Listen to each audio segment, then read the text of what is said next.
السلام عليكم ورحمة الله وبركاته. أهلا بيكم في حلقة جديدة من بيت طيب. زي ما هو واضح لحضراتكم ده شباك عندنا عليه سلك.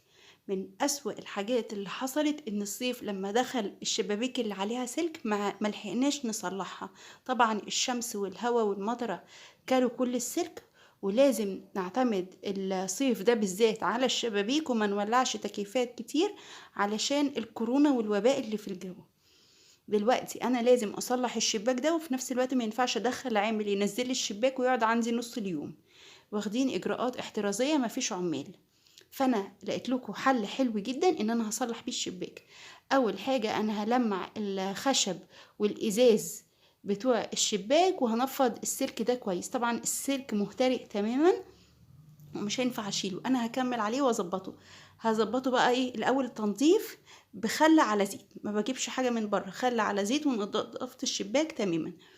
جبت متر التل ده ب8 جنيه، تل ناشف. هتلاقيه عندك في اي مكتبه.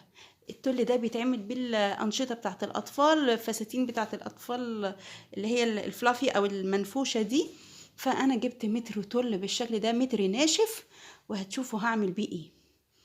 قصيت متر التل جزئين على نصين، وكل نص قصيته على نصين، يعني قصيته على 4 تربع. جبت مسدس الشمع وهبتدي اثبت الجزء اللي قصيته الاول فوق بمسدس الشمع على الشباك، وهبتدي اظبط الجوانب. في الاول هتكون العملية صعبة ولكن هتبقى سهلة جدا. دي اول طبقة من التل عملتها، ده كان شكلها بالظبط. وبعدين ضفت لها طبقة تانية، وعلى الناحية التانية من الشباك مسكت مسدس الشمع وايه، وبقيت بمسدس الشمع بثبت التل. طبعا في الاول بيبقى فيه زيادات، بمسك المقص واشيل اي زيادات من حوالين التل. بثبته فين بقى؟ طرف الخشب بثبت فيه التل بمسدس الشمع.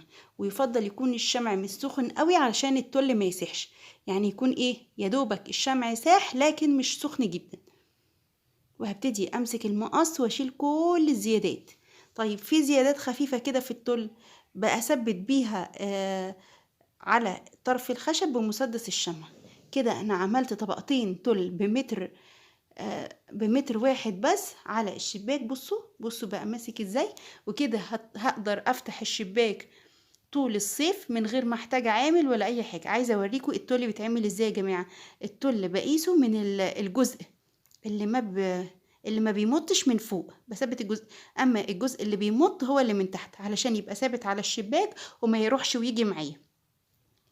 يعني كل العرض مع الشباك ما يمطش، كل الطول يمط. هتثبتيه وتضيقيه جدا جدا بمسدس الشمع. زي ما قلتلك ما يبقاش حامي قوي، يبقى حاجة خفيفة. كده الشباك عندي بقى عملي، ما احتاجتش سلك، ما احتاجتش عامل، ما احتاجتش اي حاجة. وفتحاه بقالي 3 ايام ولا جراله اي حاجة. هشوفكم على خير بإذن الله.